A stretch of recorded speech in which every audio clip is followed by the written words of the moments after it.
que se sientan atrás. Sí, ¿verdad? Les dan... Es que están esperando las donas. Están esperando las donas. Son manzanas. Ay, no, ¿quién dijo? Así que cúbranse porque ahora sí que Lo malo es que no son ni tomates. Mira, él viene preparado. Mira, compadre, he estado negociando el compadrazgo.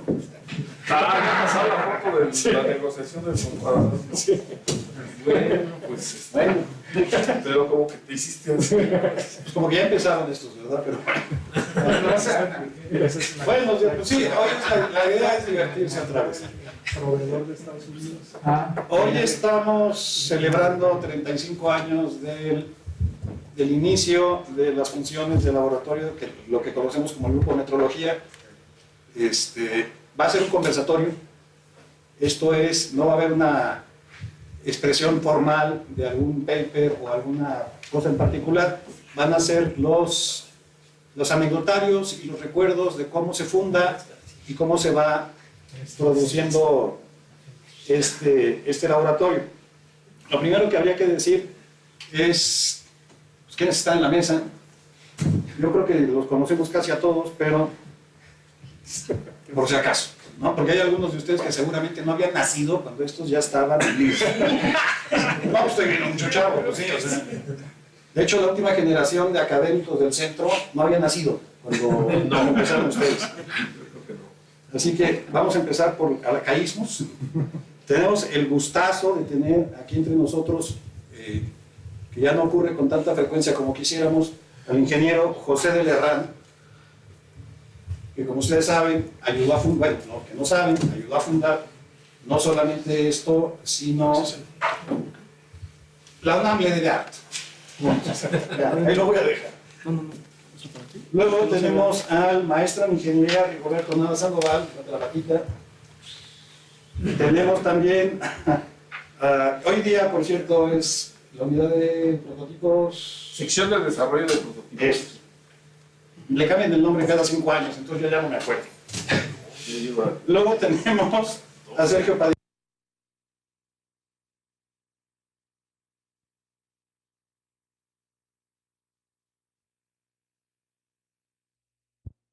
Gerardo Ruiz Botello, Benjamín Valera y el doctor José Sánchez Vizcaíno. Está en la esquinita. Cabe mencionar dos cosas aquí que yo creo que es importante, antes de que continúe yo echando a perder las cosas, es que todos son ingenieros, ¿no? O sea, cuidado porque nos alburean a todos, cuidado con las preguntas. Y la siguiente es que todos nacieron en la UNAM.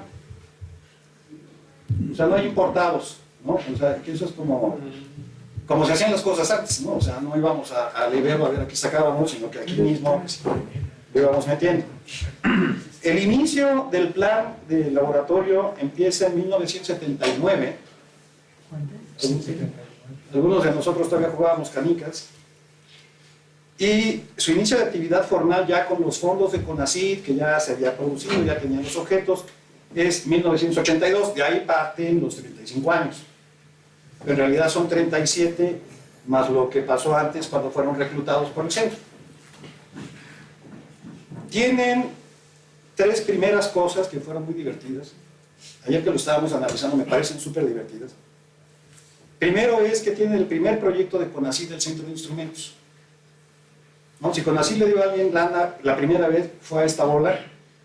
Bueno, no a todos, porque creo que Benja no había nacido tampoco. Es el Benjamín del grupo. Es el Benjamín del grupo. Tienen la primera acreditación de la UNAM ante instituciones de medición y como institución pública también fueron los primeros en ser acreditados.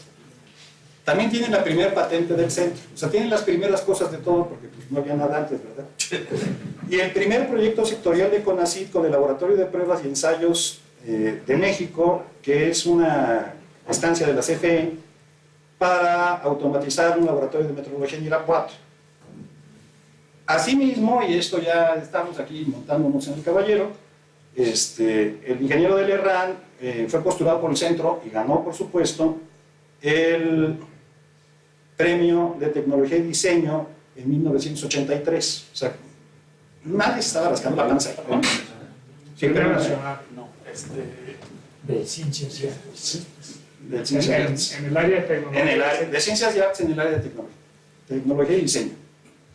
No lo chequeamos antes. Pero bueno. La dinámica va a ser que nos van a contar anécdotas, nos van a contar el proceso de creación del laboratorio. Como nada más tenemos una hora, voy a dejar que el público no participe sino hasta el final.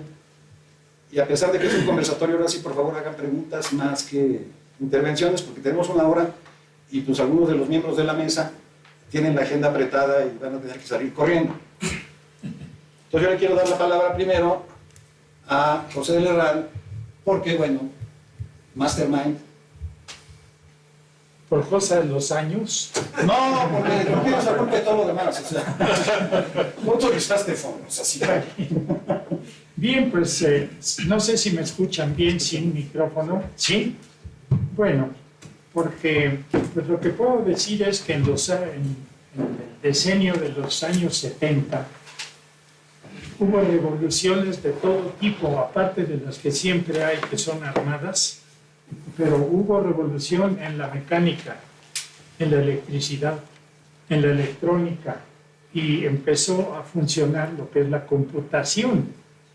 De manera que en ese tiempo había un problema grave de diseño para alguien que iba a diseñar un telescopio, que era yo, para el Instituto de Astronomía y para el Observatorio Astronómico de San Pedro Mártir, California, telescopio que ya cumplió también, ya no me acuerdo si Más de 30 como años. 40 años, 40, pues. porque se inauguró en septiembre de 70.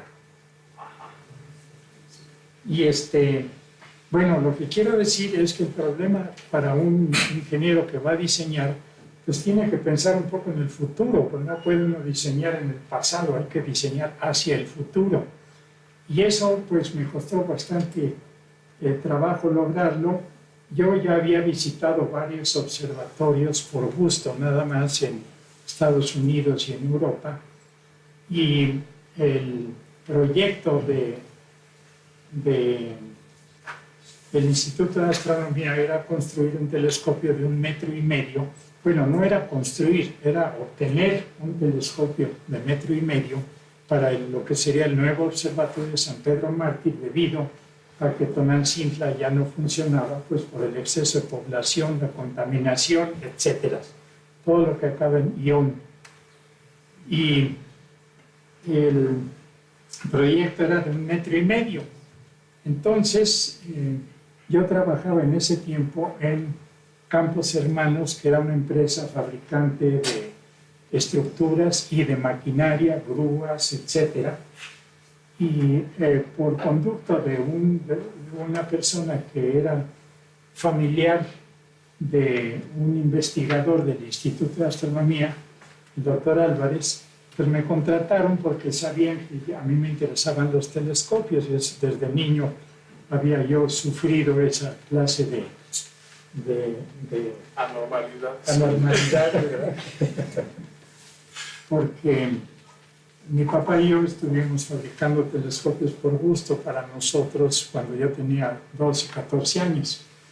Bueno, y entonces Campos Hermanos, los directores, pensaron en mí para que hablara yo con la gente de astronomía, y ahí conocí al doctor Arcadio Poveda, me explicó el proyecto, y la idea era que Campos Hermanos hiciera la cúpula. Pero a mí se me ocurrió proponer que por qué no diseñábamos el telescopio, porque un telescopio comprado a una empresa cuesta N, y un telescopio diseñado por uno y fabricado por otros medios, pues cuesta 1/3 o 1/4 o medio N, que fue lo que costó el telescopio de San Pedro Mártir. Y hablé con el doctor Poveda, le dije que hacer cúpulas de acero se me hacía pesado y que yo creía que podíamos colaborar mejor haciendo telescopio. Y se interesó mucho. Entonces yo hice una maqueta de 1,5 metros, porque yo tenía mi taller en mi casa de madera. Hice una maqueta a escala 1:10, se la enseñamos al doctor Soberón y le encantó. Y entonces dijo, bueno, ¿y por qué no se van a uno más grande?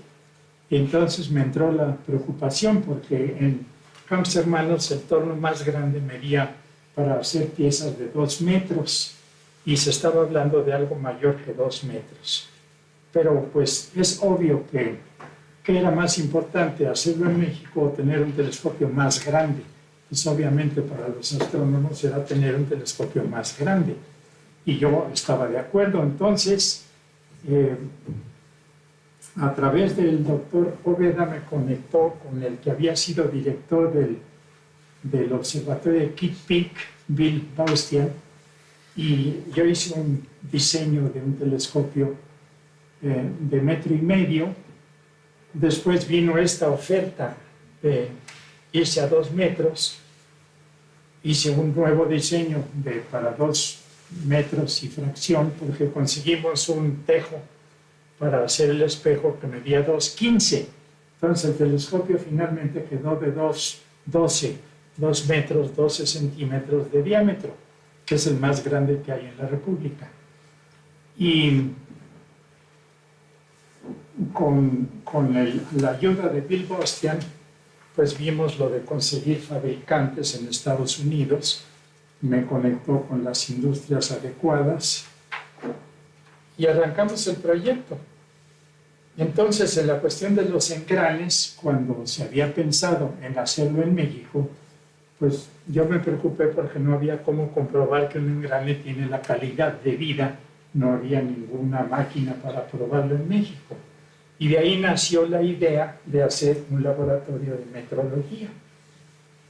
Y la anécdota interesante es que en ese tiempo yo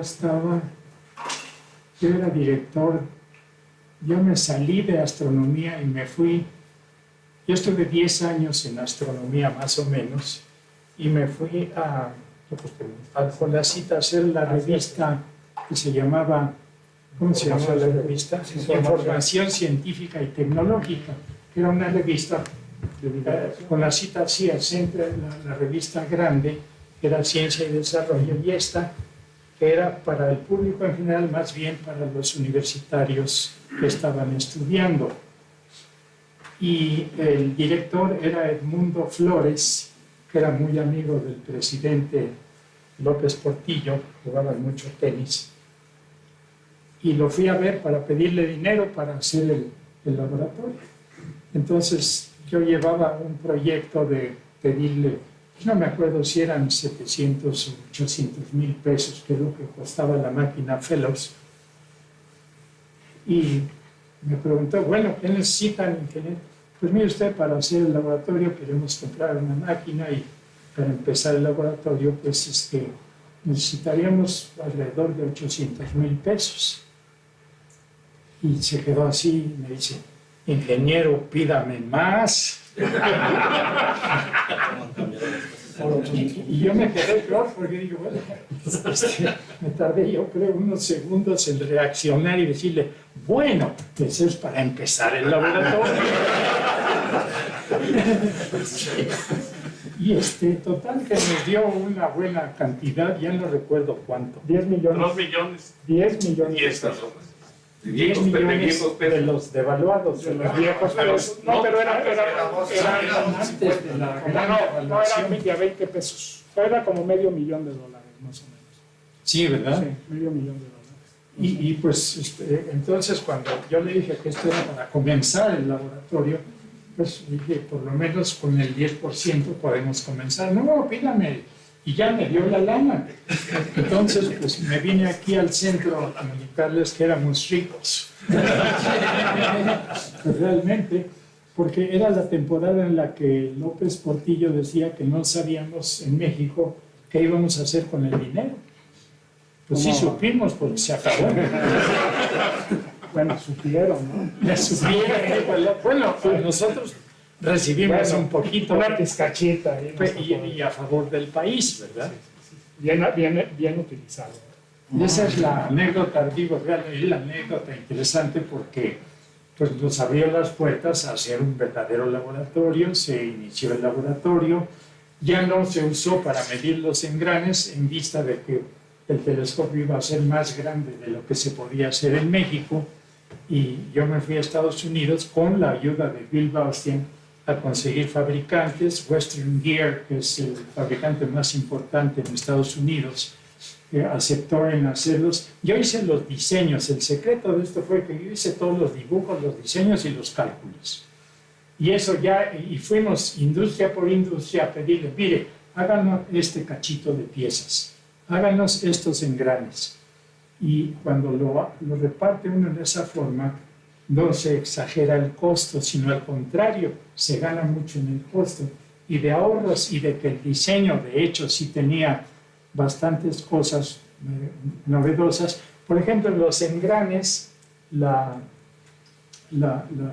tradición había sido que los telescopios tienen un engrane más o menos del diámetro del espejo o del lente. Y los engranes eran a base de corona y piñón, sin fin. Y ese sistema pues, era a base de motores de corriente directa. En esa época nacen los motores a pasos, los step motors, que se controlan a base de pulsos, y ya ahora todo se controla a base de pulsos, porque realmente el sistema digital pues, ha absorbido prácticamente los sistemas analógicos, pero con un motor de pulsos podía uno darle un número de pulsos para que el telescopio se moviera en una dirección y regresar ese número de pulsos para que volviera al punto original, que era muy importante para los astrónomos cuando están midiendo intensidades luminosas de las estrellas, etcétera, etcétera. Por un lado, y por el otro lado, toda la cuestión de la computación para controlar el telescopio. Entonces, todo lo de la consola de control y demás se hizo aquí, principalmente con la supervisión de José Berman, ¿te acuerdas de él? Sí, claro. Y de Elfe Gurriz, que era el electrónico estrella en el Instituto de Astronomía. Y todo lo que fue la parte mecánica y eléctrica se hizo en las fábricas en Estados Unidos, se juntaron las cosas y se armó el telescopio. Hicimos un viaje con una consola, ¿verdad? Chiquita, para probarlo en la fábrica, ver que todo funcionaba antes de desmontarlo y llevarlo a la montaña. Y se instaló y se echó a andar y ya cumplió más tiempo del que podíamos imaginar, porque yo pensé que, bueno, en ese tiempo ese telescopio era de los 10 más grandes del mundo y se ha ido haciendo chiquito. Ahora ya está en el número 50 y tantos.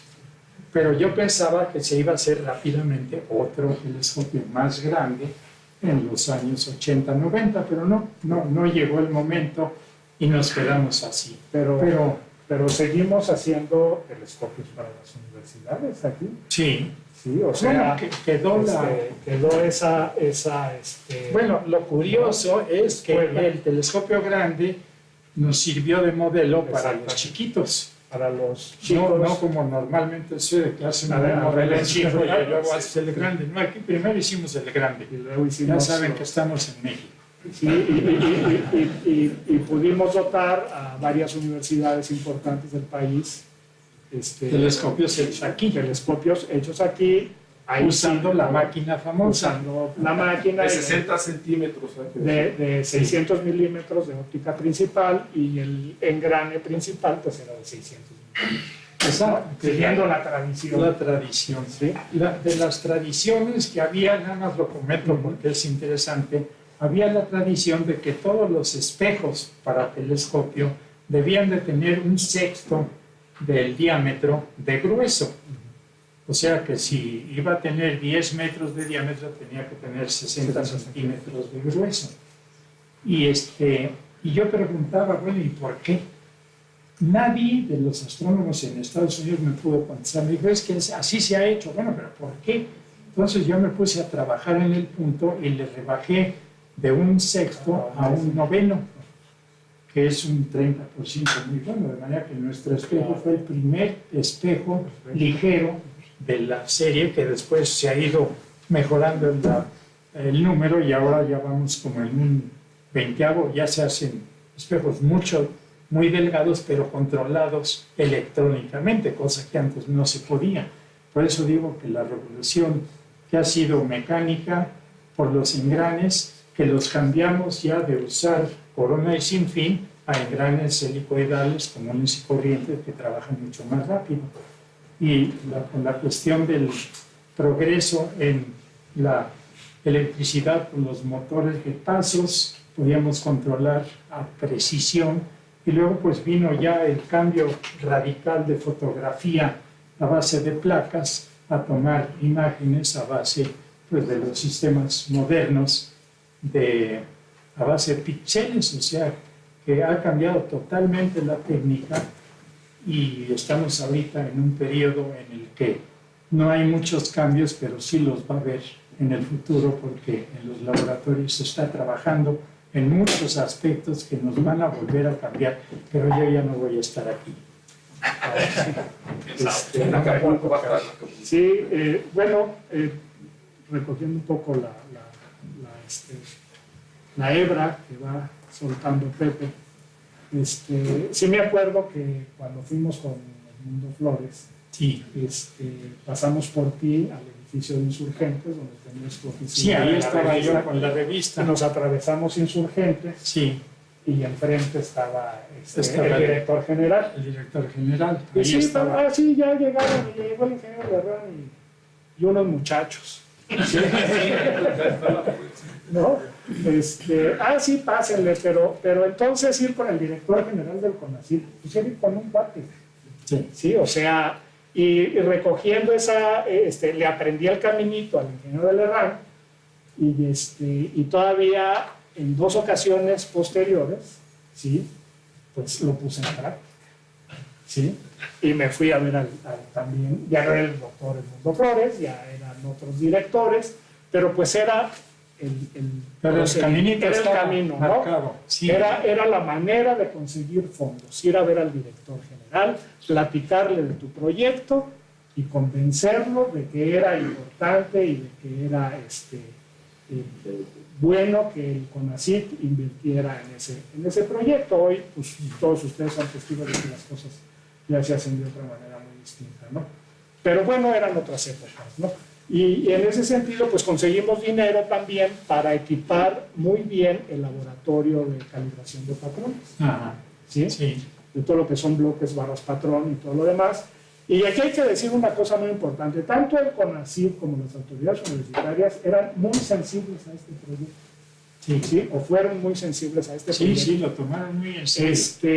De tal suerte que después ya el doctor Sarucán, como coordinador de la investigación científica, vino un día al laboratorio, creo que venía con Óscar Espinosa Villarreal. Ah, sí. Sí, entonces todavía Óscar Espinosa era regente de la Ciudad de México. Sí.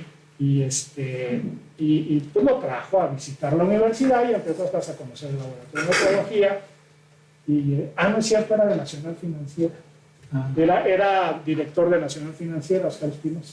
Sí, porque había fondos de estos fideicomisos de la banca del Estado. Y entonces, saliendo, nos dice el doctor Sarucán, oigan, ¿qué les hace falta? ¿Sí? O sea, un poco al estilo de el mundo, ¿no? Sí.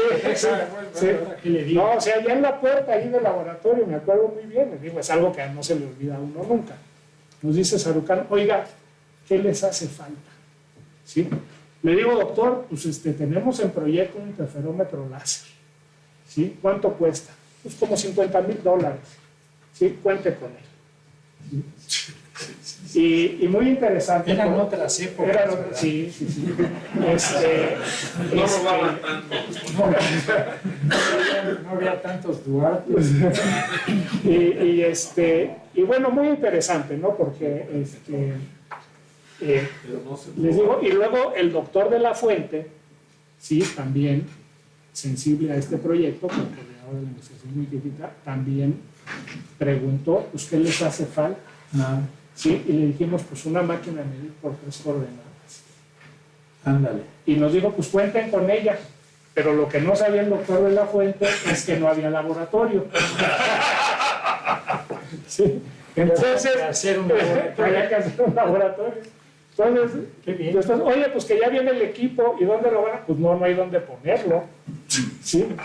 Y entonces, ahí sí me acuerdo que el doctor de la Fuente regañó, ay, apágale a ese teléfono, por favor, que el doctor de la Fuente regañó a Manuel. Ah, sí. Oye, le dijo, ya me pusiste un 4, ¿no? Sí, Pero bueno, lo regañó ahora a fuerzas hay que hacer un edificio. Ahora a fuerzas y se construyó el laboratorio de geometría coordenada, ¿no?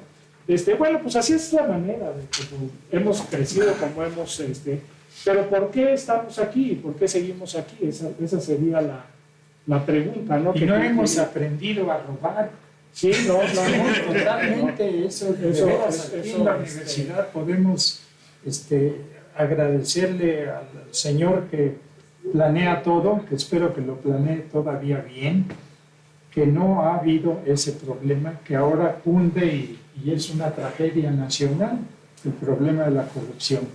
Así es, ¿no? Y bueno, quería yo nada más mencionar que pues platicaba el otro día por teléfono con Pepe Lerrán y le decía que con el correr del tiempo, que es una magnitud física, ¿no?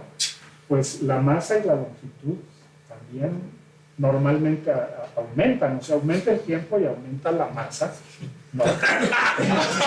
Y aumenta la longitud de la cintura, ¿no?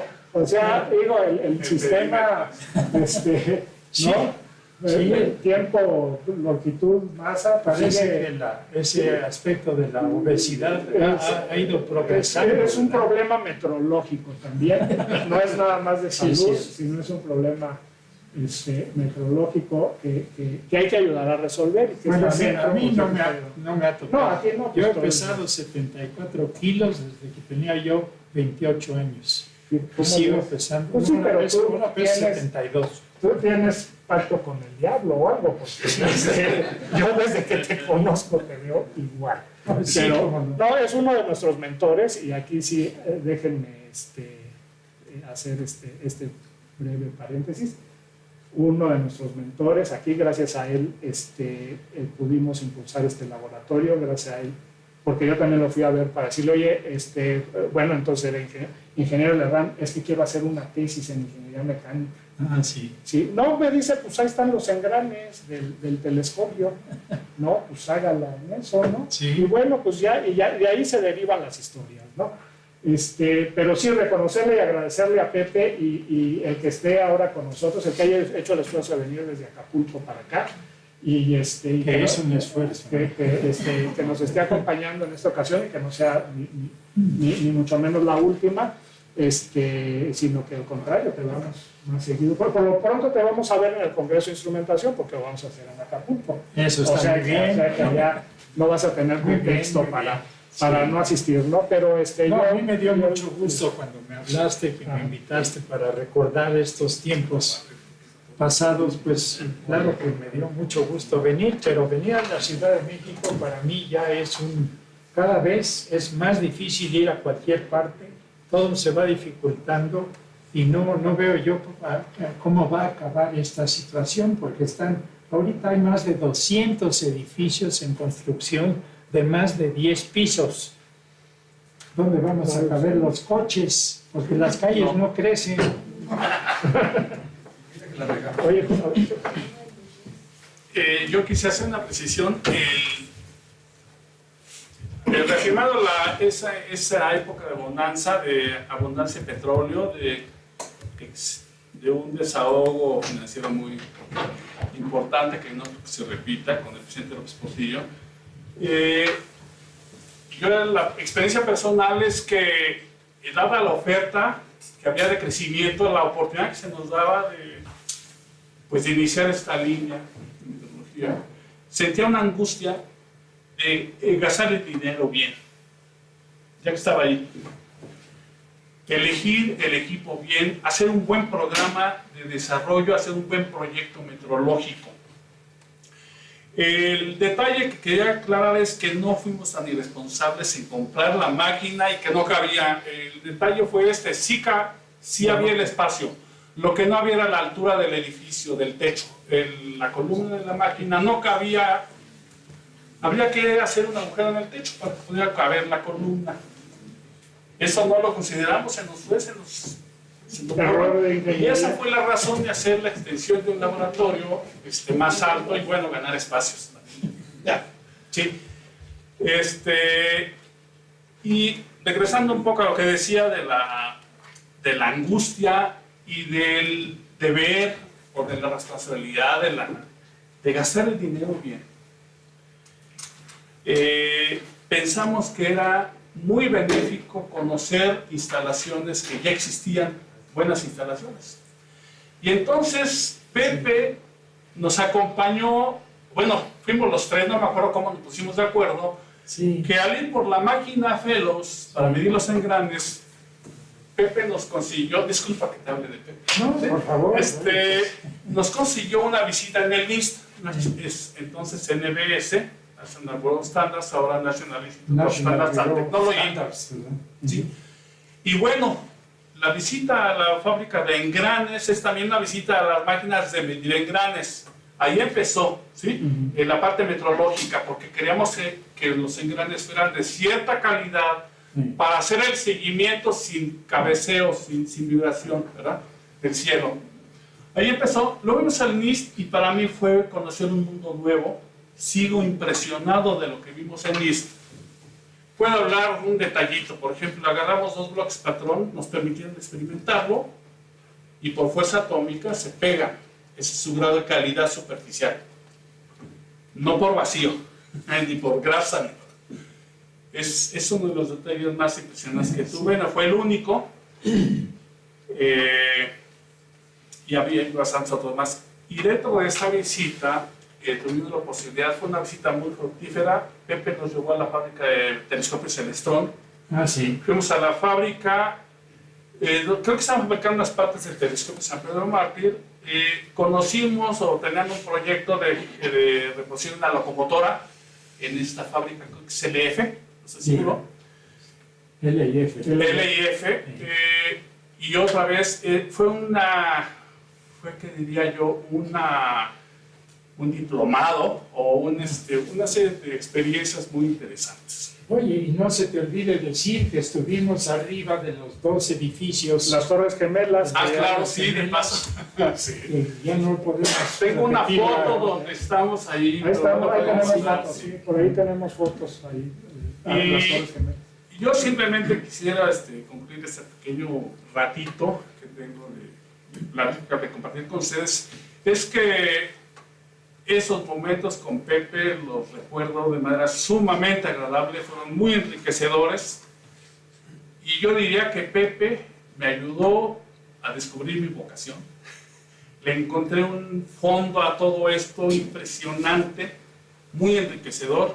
Y pues qué bueno, Pepe. Ay, qué bueno. La providencia nos acercó a ti o tú te acercaste a nosotros, no sé qué pasó, pero de ahí nació todo esto. Y me siento Gracias, muy que hicimos un equipo y logramos resultados Claro, positivos, sí. que es lo importante. Yo no- Bueno, yo lo que recuerdo es que,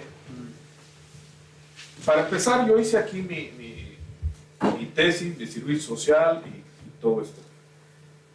Luego me fui a Querétaro, a una empresa, bueno, es una empresa, en realidad es el CIATEC, era el empleado número 7, y ahí hice diseño de equipo petrolero. Regresé aquí al centro de instrumentos porque Gerardo Ruiz y bueno, necesitaban gente de lo mejor. No,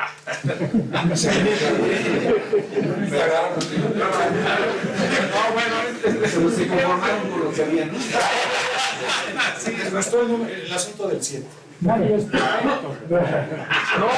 no, dejen, lo que quiero decir es que Gerardo me dijo, bueno, lo que pasa es que estamos montando un laboratorio para medir engranes. Dije, bueno, si es un laboratorio para medir engranes, pues tienes un vernier, tienes un metro, ¿qué le vas a medir el diámetro? O sea, o sea, yo no sabía absolutamente nada de lo que era medición de engranes.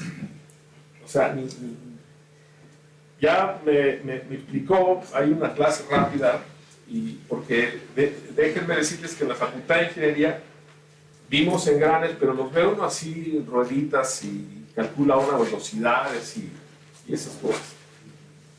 Bueno, entonces ya que me explicó cómo estaba la situación del laboratorio que íbamos a hacer y por qué lo íbamos a hacer, que era precisamente para la calidad de los engranes que se usarían en los telescopios. Bueno, pues fuimos, no sé él cómo consiguió el dinero para ir a Brasil, en mi caso fue a Brasil, a Sao Paulo, para recibir un curso de metrología durante 2 semanas, fue el curso. No, la primera nos fuimos a Río, no te hagas. Estábamos condicionados. Para mí son 3, Para mí son 3. No, es que lo que pasa es que te va a decir Roberto que regresen los viajes.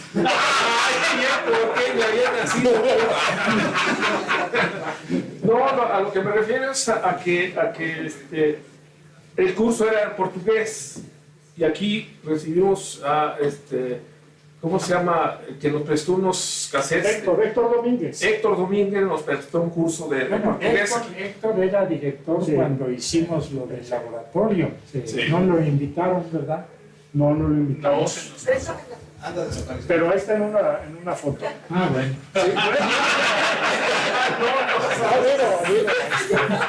Bueno, salen 2 o 3. No, digo, aprovecho nada más el paréntesis porque Héctor Domínguez en particular fue un gran impulsor de esto, fue el que nos mandó a Brasil, ¿sí? A Rigoberto y a mí, y estuvo siempre muy atento al crecimiento del proyecto del laboratorio de metrología y de los laboratorios de acústica. Sí, él fue el impulsor del crecimiento y nacimiento de los laboratorios de acústica. No, muy bien, muy bien. Lo que quiero decir es que la semana en Río de Janeiro fue para entender bien el portugués. Era de preparación. Era de preparación. Entonces ahí en Copacabana y... No, hombre, es una cosa que aprendimos. Y bueno, no, el curso padrísimo porque en realidad yo de metrología no sabía más que usar el vernier, el micrómetro y bueno, aprendí una serie de técnicas, instrumentos nuevos que me sirvieron muchísimo después ya regresando al laboratorio. Y fui el primero que, bueno, yo creo que fui el primero en manejar la máquina para medir engranes, porque era el que, bueno, de hecho el laboratorio se certificó, se certificó ante el Sistema Nacional de Calibración por precisamente la máquina de medir engranes y los métodos utilizados. Y fue el primer laboratorio certificado de la UNAM, bueno, no, más bien acreditado. Acreditado, Sí, acreditado de la UNAM. Y de México, me parece que fue el segundo. Mi tutorio nos ganó. Pero eso fue lo que sucedió. Como por un mes.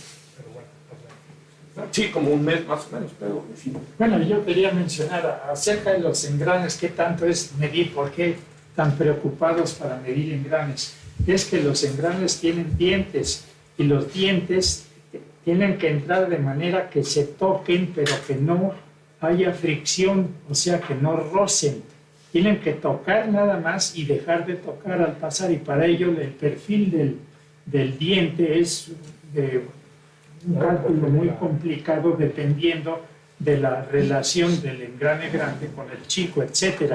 Por eso era tan importante, porque si no se tiene el perfil correcto, los engranes se desgastan por roce, por fricción, cosa que no debe de ocurrir en un engrane. Bueno, de todo esto ya se pueden dar cuenta que en el momento en que nació el laboratorio, en el país no había un instituto o un laboratorio como los que ya existían en países desarrollados, perdón. Entonces, llevábamos como país, digamos, un rezago de una cantidad de tiempo bastante considerable. Entonces, todo este tipo de impulsos eran necesarios precisamente para modernizar la tecnología del país, tener conocimiento de todo esto, que normalmente no se tenía a la mano, disponible internamente. Entonces, creo que ha sido, como lo han comentado, ha sido una serie de recovecos que se han recorrido, y no nada más aquí en la universidad, sino a nivel general en el país. No había esta infraestructura hasta los años 90 en el que no había un laboratorio nacional de metrología. En todos los demás países desarrollados, repito, ya existía, y con muchos años de anticipación. Entonces, tenemos ese rezago. Actualmente ya no es en la misma proporción, pero como pueden ver, este laboratorio siempre estuvo a la cabeza en este país para empezar todo este tipo de actividades. Y todavía tenemos algunos desarrollos pendientes y que van a seguir evolucionando con el tiempo. Sí, Rigoberto, dime. Sí, no, lo que quería yo, estaba recordando que justamente el CENAM no existía en México, ¿no? Efectivamente. Y los miembros del CENAM vinieron a nuestro laboratorio a tomar cursos de metrología. ¿De compadres? Sí, así. De portugués, no, de metrología. Bueno, y fueron los fundadores, digamos, del CENAM. O sea que vamos a decir que los que iniciaron el CENAM fueron nuestros alumnos. No todos, pero algunos de ellos vinieron para acá. Y bueno, están, no sé si estén todavía para allá, pero sí quería yo mencionarlo. Y en algunos centros CONACYT también. Sí, en nuestro grupo hemos sido pioneros, hay puros pioneros en este grupo, ¿no? El ingeniero Ruiz, el ingeniero de la RAM, fueron los primeros que compraron la máquina. Y José Sánchez. Rigoberto fue el primero en usarla. Y yo fui el primero en desarmarla. Y así se quedó. Es que no es servible ya. A nadie le gusta hacer el segundo, volver la masa así. Ya no es. Se necesita otro pionero para... Sí, porque yo entré aquí al centro, bueno, primero con el ingeniero Nava a hacer mi servicio social, después con el ingeniero Padilla, precisamente a desarmar la máquina y a tratar de... Yo no hice nada, perdón. Por eso se quedó así. Y a hacer mi tesis ahí de automatización. Y recuerdo muy bien, el ingeniero Ruiz era secretario académico en ese entonces, y yo tenía la máquina desarmada. Es un monstruote, no sé si la han visto. Ahí está, pero es un monstruo, parece un trolebús de estos antiguos. Mangueras, aceite, etc. Y yo recuerdo bien que yo tenía ahí todo un desastre de mangueras, aceite regado en un laboratorio muy limpio, que se preocupaba mucho el ingeniero Ruiz por mantener en perfectas condiciones. Y recuerdo cuando entraba y veía todo el aceite ahí regado, me decía: Benjas, ¿qué hiciste? Ahora sí, o la dejas como estaba o la modernizas. Y entonces yo, la verdad, en ese tiempo respetaba mucho al ingeniero Ruiz. Bueno, lo sigo. Ahora yo lo respeto mucho. Y sí fue para mí una preocupación muy grande dejar esa máquina actualizada, ¿no? Como estaba, y volver a poner ese laboratorio en estado de higiene que siempre había conservado el ingeniero. Bueno, pero lo importante fue que sí la automatizó. O sea, sí le hizo algo. Sí, sí hizo algo, porque la máquina venía con una consola. ¿Han visto las películas del Santo? Sí. Agujitas, foquitos y cosas de esas. Y Benjamín lo que hizo fue quitar ese sistema y ponerle, adosarle una computadora con programa de procesadores. Sí, todo eso. Entonces, en realidad sí sirvió bastante. Y bueno, yo creo que la adquisición, si se puede decir así, de Benjamín hacia nuestro laboratorio ha sido muy benéfica, porque al menos yo, en lo particular, he hecho mucho mancuerna con él. Y recuerdo bien que una vez llegó una solicitud para medir un piso de una almacén de Xerox que se estaba construyendo, y ese piso tiene una superficie de 5,000 metros cuadrados, o sea, media hectárea.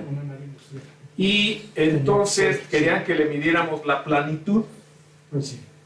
Nosotros éramos expertos en medir planitud, pero de mesas de granito, las más grandes eran como de 3 metros por 2, ¿no? Sí.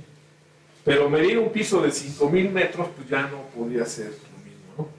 Así que nos dimos a la tarea de desarrollar una máquina. Tuvieron que inventar un aparato.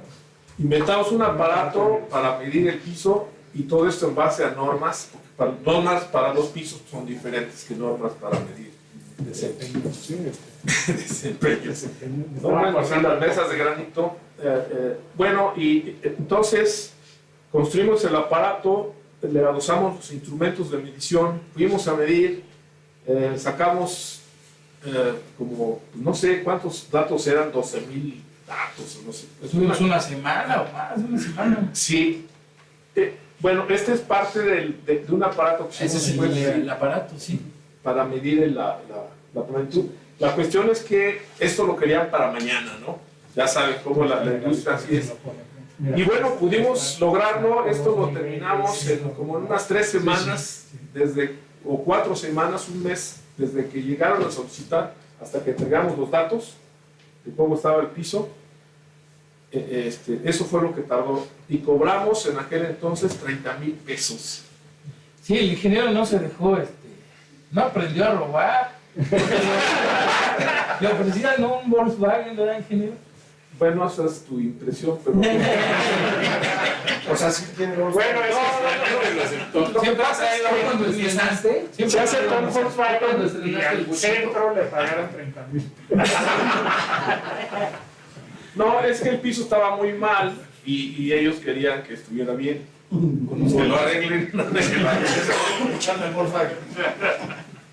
No, me insinuaban cosas, pero no. No se dejó nunca el ingeniero. Me Sí, consta completamente. Y bueno, yo soy quien menos tiempo tengo dentro del laboratorio, porque, bueno, mi entrada al laboratorio es reciente, desde el 2008 más o menos, pero no por ello no tengo tiempo acá, tengo, bueno, ya un buen rato también, pero antes estuve en el departamento de lo que era diseño mecánico, que después se cambió y luego se hizo el laboratorio de micromecánica y mecatrónica, donde también anduve. Pero no por ello no participaba yo en proyectos. Me acuerdo que justamente en un proyecto de la máquina de medir trabajé con Sergio Padilla en una placa patrón para hacer el análisis para calibrar la máquina de medición por coordenadas. Después con José Sánchez también en otra placa, con una placa de vidrio, pero con cavidad. La placa de aluminio era con cavidades cilíndricas y esta era con cavidades esféricas. Ahí se hicieron estudios justo para calibrar la máquina. Y bueno, ya más recientemente en otros proyectos también de un patrón justamente de planitud que funciona con un líquido. Trabajar en un proyecto externo y también con José Sánchez estamos intentando armar un proyecto que tiene que ver con turbinas, con conversión de energía. Y bueno, en eso andamos, pero sí soy quien menos tiempo tiene en el laboratorio. Nada más les recuerdo que tenemos 8 minutos. Reflexiones finales.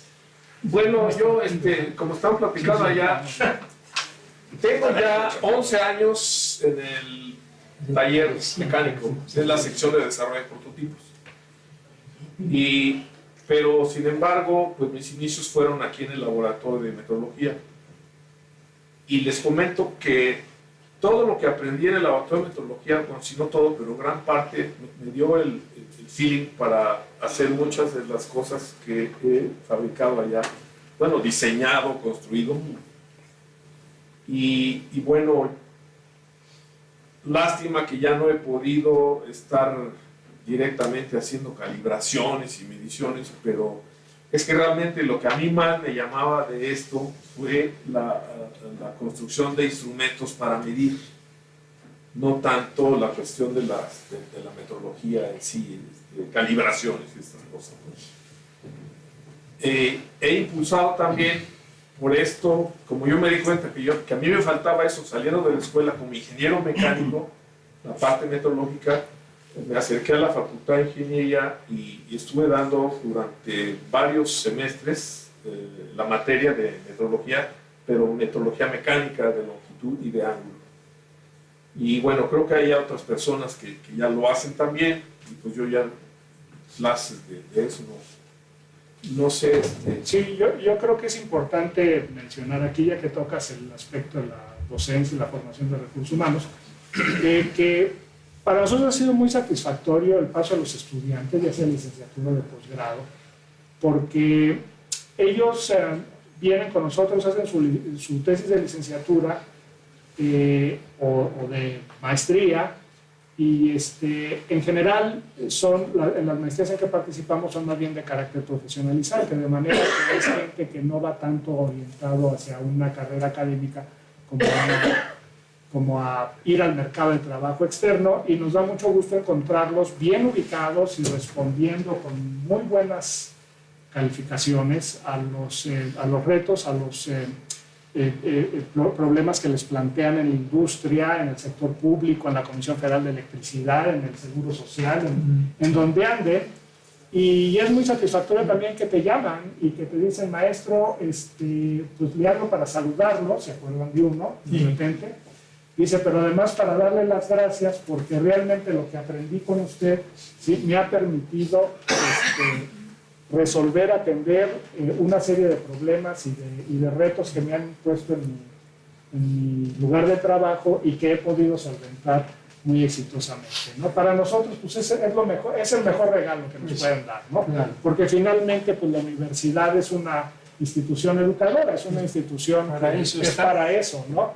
Para enseñar a la gente y que se vuelvan bien capaces en lo que estén aprendiendo, ¿no? En la orientación correspondiente. Por el otro lado, no quería dejar pasar yo la oportunidad, por ahí aparecen de repente dos personas que pueden no ser conocidas de ustedes, y una es el doctor Walter Link, del IPT de Brasil, que yo considero también uno de nuestros mentores, y el otro es el doctor Eugen Trappe, también del PTB de Alemania, que estuvieron muy cerca de nosotros también al inicio del laboratorio y en la capacitación y en la formación, y además José y yo estuvimos también en la Argentina, en la Universidad Técnica Nacional, la UTN, en Buenos Aires, haciendo cursos de capacitación en metrología, lo mismo que Sergio Padilla en el Japón. En fin, o sea, hemos procurado que haya también esa formación, digamos, esa capacitación profesional que podamos eventualmente proceder a trasladar a nuestros alumnos, ¿no? A ver, yo quisiera platicarles alguna visión que tengo, algunas esperanzas que tengo para el futuro de este laboratorio o de este equipo, ¿sí? Porque el laboratorio son los cierros que están allá. Bueno, entre otras cosas tuve el agrado de ser maestro de María Pedralles, una desarrolladora del Instituto de Astronomía, trabaja en San Pedro Mártir, haciendo un proyecto sobre análisis de distorsión del telescopio de 2 metros y sus dispositivos de montura, ¿sí? Es parte de lo que enseñamos, es parte de lo que trabajamos. Nuestro compromiso principal, o nuestro celo durante mucho tiempo, es así: la exactitud de entender todos los fenómenos que la degradan. Curiosamente, a su vez, esta metrología mecánica se ha ido tocando, ha ido traslapándose con otras especialidades modernas de la ingeniería. Por ejemplo, GPS, el Sistema Global de Posicionamiento, pues es un sistema de medición tridimensional a nivel de la Tierra, ¿no? Y tiene sus intersecciones con lo que vemos, con estos fundamentos geométricos, algebraicos, mecánicos, térmicos. Benjas también, Benjamín Omar, estuvo trabajando, o hemos trabajado en la distorsión en el análisis sin contacto, por pura imaginería de métodos indirectos. Y tratamos de transmitir estos conocimientos, estas experiencias a las nuevas generaciones, pero se van, no las podemos detener. Yo sí creo muy importante, yo quisiera comprometer a nuestras autoridades, sensibilizarlas, ¿sí?, de la necesidad que tenemos de heredar parte de lo que tenemos, los cielos, por supuesto, y los espacios, y también las experiencias, ¿sí? Nuestra edad no es muy joven, ¿sí? O sea, no somos muy jóvenes, y sí quisiera yo que alguien recibiera esto y pudiera continuar con esto, no haciendo lo mismo. Estoy hablando de que esto crece, no hay horizontes fijos para esto, ¿sí? Así lo dejo. Gracias. El problema, como siempre, es el tiempo. Entonces yo quiero agradecerles a todos ustedes por su colaboración en la presentación de las anécdotas, historias y cuentos. Y pues desearles otros 35 años, aunque no los vean. ¿No? Porque siempre el problema de desaparecer, cuando desaparece uno, desaparece lo que dejó. Y esperemos que no pase, como estaba diciendo. Y yo creo que es muy importante lo que dice Pepe, de que no sea una etapa que se acaba como tantas etapas. Yo he trabajado ya en 4 empresas que no existen. Campos Hermanos no existe. Cicesa no existe. Y otras 2 que no me acuerdo y no quiero mencionar. En el laboratorio de metrología ahí. Ese sí existe. Eso es lo que es importante, porque hacer el trabajo y que luego se desvanezca y acabe en nada, pues es muy triste, porque es volver a empezar cada vez. Perdón, un comentario rápido. El centro de instrumentos ya no existe. También trabajabas ahí. Igual, en efecto, ya aquí hay varios que son generación CKD, empezando por mi señor director, ¿sí? Que él es generación CKD. Él ya La moraleja es no contratar a Pepe. Cada se lo contrata, desaparece. Y no, yo creo que sí, buscar la viabilidad de que las cosas. ¿Por qué estamos aquí después de 35 años? ¿Por qué un laboratorio como el nuestro dura 35 años? ¿Por qué sigue siendo vigente? ¿Por qué siguen solicitando nuestros servicios? ¿Por qué siguen, sí? Porque se necesita. ¿Sí? Porque un laboratorio así no es solo necesario aquí adentro de la universidad, sino afuera de la universidad, aunque ya hay muchos laboratorios, ¿sí? Pero no todos hacen lo que nosotros hacemos. Y esa es una diferencia cualitativa muy importante.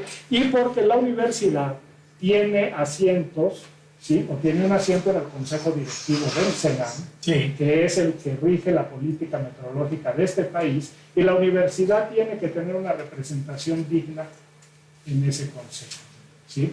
De manera que, es decir, la universidad está involucrada en la actividad meteorológica del país directamente y en lo que se hace alrededor de la política meteorológica de este país, ¿no? Yo creo que son razones, como puede haber muchas otras, para entender la importancia de esto y poder pensar en una continuidad y en un crecimiento y en un fortalecimiento, ¿sí? Porque aquí ya estamos como en la canción de Serrat, ¿no? De que el sacristán ha visto hacerse viejo al cura, el cura ha visto al cabo y el cabo al sacristán, ¿no? Entonces ya todos nos estamos viendo hacernos viejos y luego mi pueblo yo voy a ir a los 3, ¿no? Entonces algo así pasa en la vida y yo esperaría que no pase con este laboratorio, ¿no? ¿Sí? Muchas gracias.